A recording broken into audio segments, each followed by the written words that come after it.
हमारे साथ थोड़ी समाज सेवी जैद खान जी हैं। इलेक्शन तो ख़त्म हो गया है, जी। लेकिन वहीं पे एक उभर के आया है विवाद इलेक्शन को लेकर। एक तरफ रईस शेख हैं और एक तरफ अबू आसिम आज़मी साहब हैं। और अबू आसिम साहब आज़मी का जहाँ पे गोवंडी में सुपड़ा साफ हो गया है, एकदम क्लीन स्वीप हो गए। वहीं पे रईस शेख जो है भिवंडी में अच्छा प्रदर्शन किया उन्होंने। यहाँ पे वकार का भी सहयोग किया आपके यहाँ मुंबई में और उसको जिता कर लेके आए।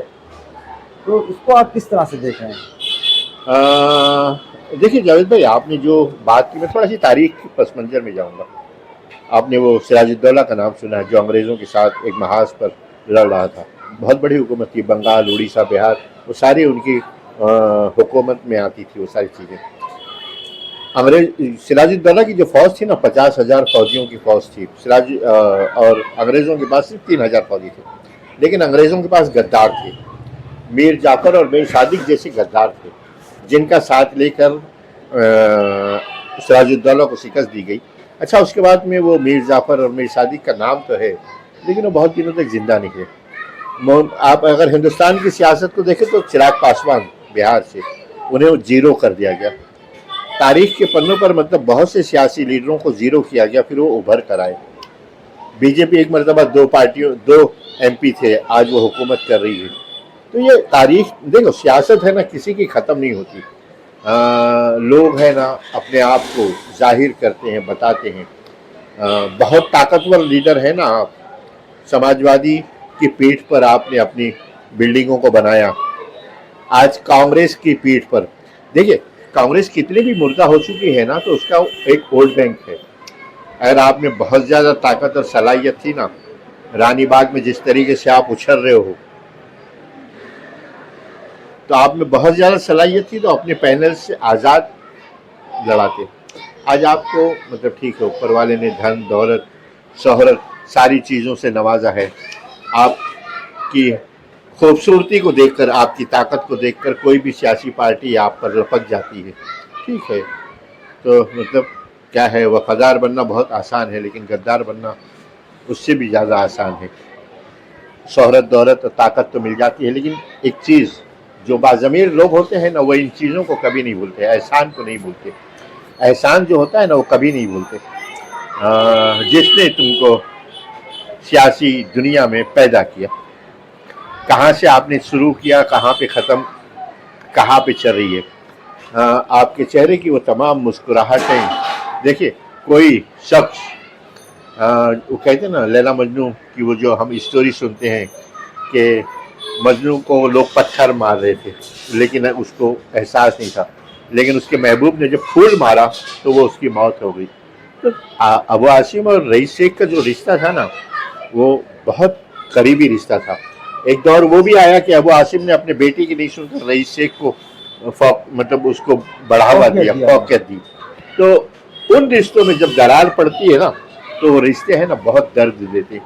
और इस दर्द का एहसास वो लोग करते हैं जो बाज़मीर लोग होते हैं, जिसमें ज़मीर ही ना हो, जो दुनिया के लिए मर चुका, मतलब अपनी अंदर उसका, जिसका ज़मीर मर चुका हो, तो वो कुछ भी कर सकता है। तो क्या लगता है कि रईस शेख अब जिस तरह से ये भिवंडी में यहाँ पे कांग्रेस के वकार खान का सपोर्ट कर रहे हैं, वहाँ पे तुतारी का सपोर्ट कर रहे हैं, तो आखिर ये किस तरफ जा रहे हैं? मैंने बताया ना कि ये दुनिया शोहरत दौलत की तरफ जा रहे हैं। उन्होंने उन तमाम रिश्तों को दफना दिया जो रिश्ते ज़मीर की बुनियाद पर जिंदा थे। रईस शेख ठीक है, एक नाम है, एक MLA है। वो ये कहते हैं कि मुझे पार्टी से निकाल दो। अबू आसिम ये कहते हैं कि तुम पार्टी से निकल जाओ। फिर वहाँ उनके किसी नुमाइंदे का इंटरव्यू आता है कि अबू आसिम और इस्तीफ़ा दें, रईस शेख इस्तीफ़ा दें और भिवंडी में आके चुनाव लड़ दें। तो ये सारी जो बातें हो रही है ना, वो गुरूर, घमंड और तकब्बुर के पेट से जन्म लेकर ज़मीन पे आ रही है। इस तरह से आप एक ज़मीनी स्तर से आप काम करते आए हैं और काफ़ी तजुर्बा है आपको सियासत का, तो आखिर ये किस कलम बैठेगी ये सियासत? क्या है, देखिए इस तरीके के बहुत लीडर पैदा हुए।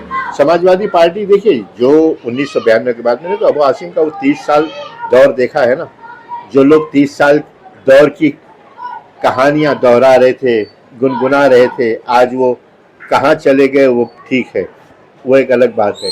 लेकिन हमने देखा है ना, इसी समाजवादी में असलम शेख पैदा हुए, इसी समाजवादी में बशीर पटेल पैदा हुए, लोग ट्रेनिंग लेते गए यहाँ से। इसी समाजवादी में यूसुफ अबरानी पैदा हुए, इसी समाजवादी में नवाब मलिक पैदा हुए। बहुत से लीडर, बहुत से हिंदू लीडर मतलब इसमें रहे, परवरिश पाई, और अबू आसिम आज़मी के ज़ेर सरपरस्ती वो सोहेल लोखंडवाला इसी समाजवादी में पैदा हुए। बहुत से लीडर पैदा हुए और वो समाजवादी को दूर करते गए। समाजवादी जिंदा थी, जिंदा है, जिंदा है, जिंदा रहेगी। अल्लाह जाने जिंदा रहेगी या नहीं नहीं, रहेगी। समाजवादी एक विचारधारा है ना, किसी के आने या एक- जाने से पार्टी नहीं खत्म होती है। ठीक है, एक विचारधारा तो ही है, लेकिन एक चीज़ ये भी है यार कि समाजवादी को यहाँ पर हम जब उत्तर प्रदेश की समाजवादी को देखते हैं तो पिछड़ों की बात करती है, दलितों की बात करती है, मुसलमानों की बात करती है, लेकिन यहाँ कहीं ना कहीं हम ये देखते हैं कि सिर्फ यहाँ पर समाजवादी का रंग रूप और चाल चलन सिर्फ मुसलमानों के नाम से वाबस्ता हो गया। थोड़ा सी ये चेंज करने की ज़रूरत है और सिर्फ उत्तर भारतीयों से जुड़ी। लेकिन अब यूसुफ अबरानी के आने के बाद तो थोड़ा सी तब्दीली आ रही, लेकिन थोड़ा सी वो सारी चीज़ें दलित, पिछड़ा, मुस्लिम, वो सारे लोग इससे जुड़ने चाहिए। चलिए।